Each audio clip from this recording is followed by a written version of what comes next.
And now the president will tell us officially Bin Laden is dead. Tonight, I can report to the American people and to the world that the United States has conducted an operation that killed Osama Bin Laden, the leader of Al-Qaeda, and a terrorist who's responsible for the murder of thousands of innocent men, women, and children. It was nearly 10 years ago that a bright September day was darkened by the worst attack on the American people in our history. The images of 9/11 are seared into our national memory.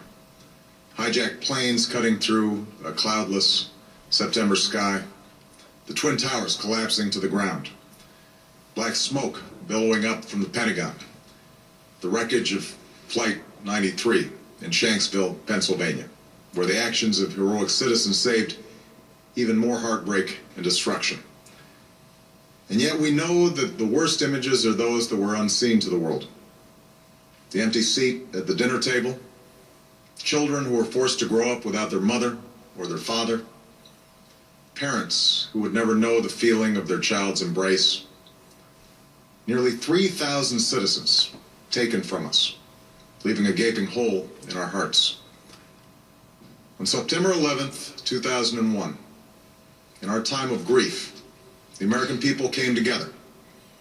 We offered our neighbors a hand, and we offered the wounded our blood. We reaffirmed our ties to each other and our love of community and country. On that day, no matter where we came from, what God we prayed to, or what race or ethnicity we were united as one American family. We were also united in our resolve to protect our nation and to bring those who committed this vicious attack to justice.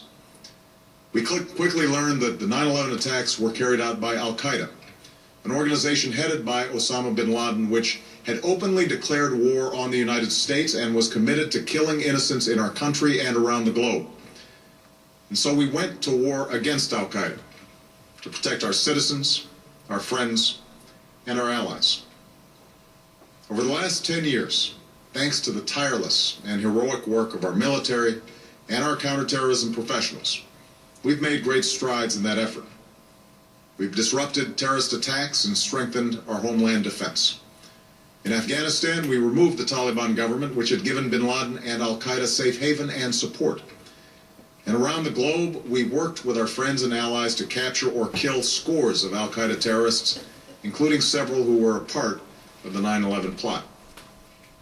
Yet, Osama bin Laden avoided capture and escaped across the Afghan border into Pakistan. Meanwhile, Al-Qaeda continued to operate from along that border and operate through its affiliates across the world.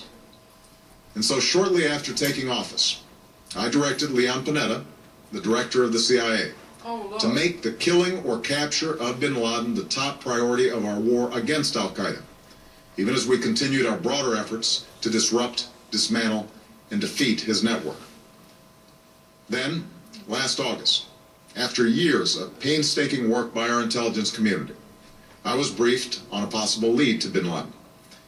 It was far from certain, and it took many months to run this thread to ground. I met repeatedly with my national security team as we developed more information about the possibility that we had located bin Laden hiding within a compound deep inside Pakistan.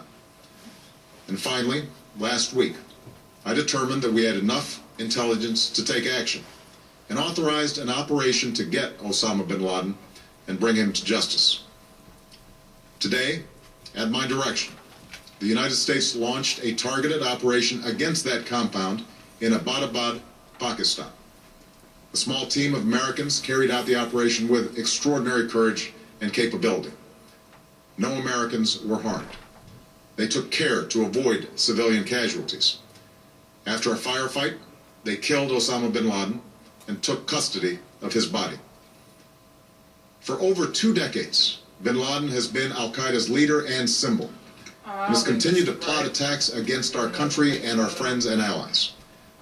The death of bin Laden marks the most significant achievement to date in our nation's effort to defeat Al-Qaeda.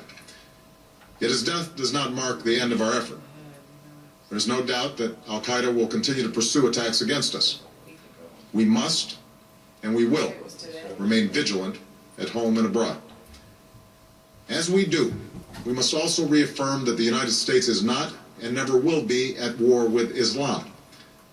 I've made clear, just as President Bush did shortly after 9/11, that our war is not against Islam. Bin Laden was not a Muslim leader. He was a mass murderer of Muslims. Indeed, Al-Qaeda has slaughtered scores of Muslims in many countries, including our own. So his demise should be welcomed by all who believe in peace and human dignity. Over the years, I've repeatedly made clear that we would take action within Pakistan if we knew where bin Laden was. That is what we've done. But it's important to note that our counterterrorism cooperation with Pakistan helped lead us to bin Laden and the compound where he was hiding. Indeed, bin Laden had declared war against Pakistan as well and ordered attacks against the Pakistani people. Tonight, I called President Zardari, and my team has also spoken with their Pakistani counterparts. They agree that this is a good and historic day for both of our nations. And going forward, it is essential that Pakistan continue to join us in the fight against Al-Qaeda and its affiliates. The American people did not choose this fight. It came to our shores and started with the senseless slaughter of our citizens. After nearly 10 years of service, struggle, and sacrifice, we know well the costs of war.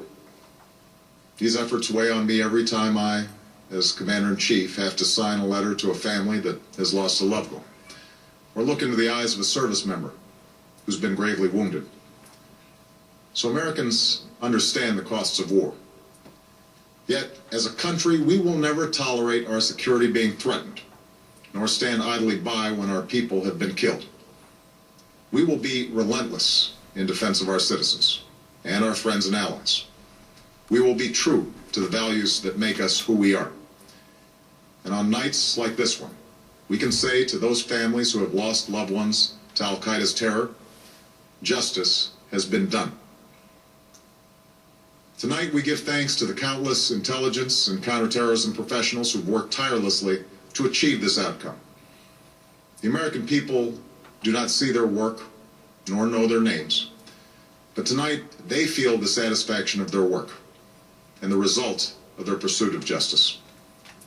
We give thanks for the men who carried out this operation, for they exemplify the professionalism, patriotism, and unparalleled courage of those who serve our country.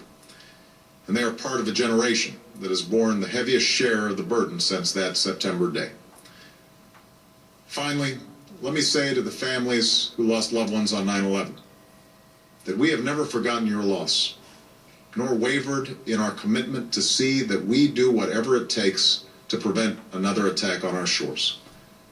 And tonight, let us think back to the sense of unity that prevailed on 9/11.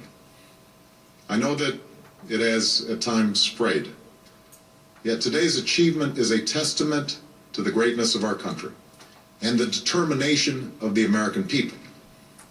The cause of securing our country is not complete, but tonight we are once again reminded that America can do whatever we set our mind to.